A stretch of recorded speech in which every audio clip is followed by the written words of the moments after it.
sais pourquoi je me lève le matin maintenant, donc c'est plutôt chouette. Il y a des matins où je suis pas motivée. Je vais juste regarder les feedbacks des utilisateurs et quand tu vois 2, 3, 4, 10 personnes qui disent « vous avez changé ma vie », alors j'ai toujours envie de leur dire « non, vous l'avez changé tout seul, mais on a peut-être aidé », c'est bon, tu te poses plus de questions quoi.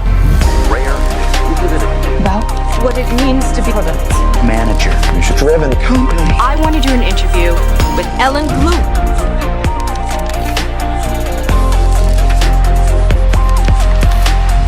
Je suis Hélène Glue, ça fait une douzaine d'années que je travaille dans le produit et aujourd'hui je suis Principal Product Manager chez Brigade, qui est une entreprise à mission. Brigade, c'est une boîte qui a été créée en 2016 par Florent Malbranche et Jean Le Brugand, partant du constat que dans la restauration c'était extrêmement compliqué de trouver du staff qualifié et que de l'autre côté ces métiers-là n'étaient pas assez valorisés. Donc ils ont développé une plateforme à ce moment-là qui aujourd'hui permet à des indépendants dans la restauration et dans la santé de trouver des missions courtes et moyenne durée pour venir en renfort des établissements. La définition que j'aime bien donner, et c'est ma définition, c'est que c'est une entreprise qui cherche à avoir un impact sociétal voulu, concret et ambitieux, qui va au-delà des ambitions pécuniaires. Je vais au-delà de la définition stricto sensu des labels et des certifications parce que je pense que ça met de côté plein de boîtes qui ont aussi un impact sociétal et qui s'engagent pour améliorer les choses. Si tu prends strictement la définition entreprise à mission au sens français, c'est une qualification, une qualité d'entreprise qui a été amenée par la loi Pacte en 2019, qui demande aux entreprises d'inscrire dans leur statut leurs missions et leurs engagements. La contrainte derrière, c'est que ces entreprises doivent être auditées tous les 2 ans pour garder cette qualification. À côté de ça, tu as aussi toutes les labellisations qu'on connaît, type B Corp, qui sont, elles, des labellisations internationales, où l'entreprise n'a pas d'engagement dans ses statuts. En revanche, elle est auditée pour obtenir la certification et réauditée au fur et à mesure. C'est des labels qui n'ont pas forcément le même impact, puisqu'il y en a un qui est international et l'autre qui est purement une qualification française. Mais en tout cas, la dimension derrière sociétale est la même. En tout cas, c'est ce qui est recherché. Les contraintes, c'est surtout celles que l'entreprise se met. À quel point l'entreprise va vouloir aller loin dans la démarche, à quel point la mission est au cœur du produit. Chez Brigade, notre mission, c'est vraiment ce pourquoi on existe. Donc c'est vraiment au cœur de tout. La principale contrainte, je dirais, elle est sur la roadmap. Tu sais comme moi que c'est déjà très compliqué de prioriser une roadmap. Quand tu es dans une entreprise à mission, tu dois aussi inclure là-dedans justement des éléments de priorisation en lien avec l'impact sociétal que tu veux avoir. Ça peut être environnemental, ça peut être économique, social, etc. Mais du coup, c'est un élément en plus à prendre dans ta roadmap. L'autre contrainte, plus au niveau de l'entreprise pour le coup, c'est que tu dois démontrer de manière régulière que tu as effectivement un impact sur tes engagements. Donc c'est des éléments supplémentaires à apporter. Chez Brigade, on a vraiment essayé d'avoir notre matrice de priorisation qui est une sorte de RICE, qui intègre nos engagements. Donc, sur chaque initiative qu'on prend, on vient vérifier forcément les impacts business très classiques et on vient vérifier si oui ou non elle répond à nos engagements. Ces engagements, ils ont une pondération qui est un peu différente et ce qui fait qu'on a certaines features qui aujourd'hui sont super haut dans la roadmap alors qu'elles n'ont pas d'impact business immédiat. Pour prendre un exemple, il y a quelques mois maintenant, on a lancé un programme qui s'appelle Level Up, évolution en français, qui permet aux indépendants d'essayer le métier au-dessus. Typiquement, un serveur va pouvoir s'essayer sur un métier de chef de rang. Ça n'a pas d'intérêt business à l'instant T, si ce n'est faire monter la qualification des personnes qui travaillent avec la plateforme. Ça s'inscrit du coup directement dans notre mission sur l'augmentation des revenus, puisque plus tu es qualifié, mieux tu es payé, et sur l'égalité des chances et des opportunités. Je pense qu'il y a plusieurs manières de le faire. Déjà, on peut réduire l'impact que j'appelle l'impact subi. N'importe quelle activité économique a un impact sur la société, qu'il soit positif ou négatif et qu'il soit voulu ou pas. Donc déjà, un PM dans n'importe quelle boîte peut essayer de réduire, typiquement, si c'est un produit qui n'est pas accessible, essayer de travailler sur l'accessibilité. S'il y a une empreinte carbone démesurée parce qu'on fait n'importe quoi et que le code n'est pas performant, on peut aussi essayer de travailler là-dessus. Et au-delà de cet impact subi qu'on doit chercher dans tous les cas, là c'est vraiment de la responsabilité je pense pour développer des produits responsables, je pense qu'une bonne démarche à faire c'est d'aller voir sur quoi on aimerait que le produit, sur quoi le produit peut potentiellement avoir un impact et d'aller se définir des objectifs, des engagements finalement sans avoir une labellisation quelle qu'elle soit et d'essayer progressivement d'amener ça dans la matrice de priorisation. Et je pense que les product managers ont suffisamment d'ownership aujourd'hui pour pouvoir justement commencer à mettre des choses en place.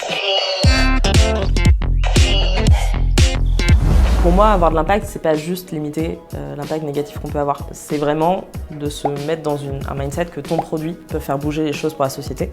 Ça peut être sur l'accessibilité de l'éducation, ça peut être évidemment sur l'environnement, c'est le plus grand sujet. Et c'est vraiment de chercher comment positivement tu vas impacter les choses. Tu vas pas simplement réduire ton impact négatif, tu vas pas simplement t'assurer que ton produit est accessible pour les déficients visuels, etc. Mais tu vas chercher comment proactivement tu peux changer les choses. On est en 2023, on voit le monde qui bouge, on voit le changement climatique, on voit les inégalités sociales. On ne peut plus faire semblant et on a la chance d'avoir développé des compétences, d'avoir une expérience qui peuvent faire bouger les lignes à une petite échelle bien sûr, parce qu'on ne va pas changer le monde tout seul. Mais ça me semble indispensable aujourd'hui, pour moi en tout cas, pour être aligné avec ce que je fais et me lever le matin avec une banane et l'envie de tout défoncer, d'être dans une boîte qui cherche à avoir un impact sociétal. C'est ce qu'on peut souvent penser, mais en fait, au contraire, sans croissance, ton impact il va être limité à quelques personnes. Donc en fait, la croissance, elle est indispensable. Mais par contre, c'est pas le premier élément qu'on va aller chercher. Dans la plupart des boîtes, ce qu'on va chercher, c'est augmenter le chiffre d'affaires, augmenter la fréquence d'utilisation, etc. Nous aussi, parce que le but, c'est qu'il y ait de plus en plus de monde qui l'utilise. Mais c'est pour permettre, on va chercher à faire plus de chiffre d'affaires pour pouvoir déployer le produit à d'autres personnes et que ça ait un vrai impact sur la société. En fait, se dire que quand tu veux faire le bien, tu peux pas faire d'argent, ça va pas dans le sens de l'histoire. Et même les associations ont besoin d'avoir de l'argent, c'est pour ça qu'elles font des grosses campagnes de collecte de dons, qu'elles ont beaucoup de subventions, parce que sinon elles vont rester la petite asso de quartier qui va avoir un impact sur 12 personnes. Donc c'est indispensable d'avoir de la croissance si tu veux avoir de l'impact. La croissance, c'est à double tranchant. Parce qu'on en a besoin pour avoir de l'impact, mais en même temps, quand tu vas rechercher de la croissance, typiquement après une phase de levée de fonds, ou quand tu ouvres un nouveau marché, tu peux être tenté de prendre des raccourcis, de faire des features qui ne sont pas complètement en lien avec la mission, parce que ça permet de déclencher des choses.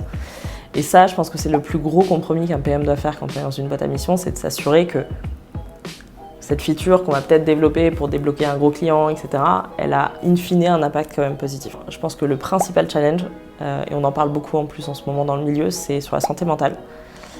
Les choix que tu fais quand tu es dans une entreprise à mission, ils n'ont pas simplement un impact sur le chiffre d'affaires, ils ont potentiellement un impact sur l'accès des gens à une vie meilleure. Un peu lourd parfois, mais l'autre très bon côté par contre, c'est que tes feedbacks utilisateurs, c'est pas c'est chouette, vous m'avez fait gagner 1 heure de temps, c'est non, vous m'avez aidé à changer ma vie. Le fait de changer la vie des gens, c'est positif. Par contre, si tu prends une mauvaise décision, si justement tu fais un mauvais compromis, tu sais que potentiellement ça va restreindre les possibilités pour les gens, etc. Et du coup, il faut beaucoup anticiper ça. Mais parfois, tu n'as pas le choix parce que c'est l'arrêté d'une boîte et que ça reste une entreprise et qu'il faut faire de la croissance. Mais il faut être capable de gérer un peu cette dichotomie au quotidien. Ça dépend des objectifs de la boîte. On suit des indicateurs comme le nombre de missions réalisées par semaine, parce que l'objectif c'est de permettre à ces personnes d'accéder à d'autres missions. On va aussi suivre des indicateurs de satisfaction sur les missions, parce que ça répond à nos objectifs de conditions de travail meilleures. Donc ça va vraiment être très variable, ça va être lié à tes engagements. Et je pense qu'il y a aussi d'autres indicateurs qu'il faut prendre en compte, c'est ceux qui concernent ton impact subi. Typiquement, si nous on met en relation des personnes qui vont du coup se déplacer sur des missions, si ces personnes font 3 heures de voiture pour aller sur la mission, l'impact carbone il est vraiment pas fou. Donc on va plutôt privilégier les transports en commun et les personnes qui sont près des missions, et ça c'est un indicateur qu'il faut aussi suivre sur cet aspect-là. Je dirais que la différence elle est plus entre les entreprises à mission officielles qui sont vraiment des entreprises à mission et celles qui ont déclaré qu'elles étaient entreprises à mission parce que politique RSE, parce que tout ça. En soi, entre une entreprise qui a fait l'effort d'être labellisée comme brigade, qui n'est pas un effort d'ailleurs en tant que tel, parce que pour avoir la qualification, il faut simplement déclarer dans ses statuts, remplir 2-3 démarches, mais il n'y a pas de vérification au moment où tu le crées. À la différence de Bicorp où tu es audité avant d'obtenir la qualification. En revanche, si tu ne maintiens pas tes objectifs, tu sors à un moment donné. Une entreprise comme, j'aime bien prendre l'exemple de Omi et compagnie, qui est une boîte qui vend des produits alimentaires issus de l'agriculture régénérative. Ils n'ont pas fait de démarche pour être entreprise à mission, pour autant, leur impact il est assez évident. Et je trouve que pour faire la distinction, c'est assez difficile au premier coup d'œil. Mais je pense qu'un des éléments, c'est de se dire, est-ce que l'entreprise, elle a identifié un problème et elle veut faire partie de la solution, ou est-ce qu'elle se vend comme la seule et unique option pour résoudre le problème? Parce que tu as une notion d'écosystème autour de tout ça. Tu peux pas faire bouger la société juste parce que tu as un super produit innovant. Ça suffit pas.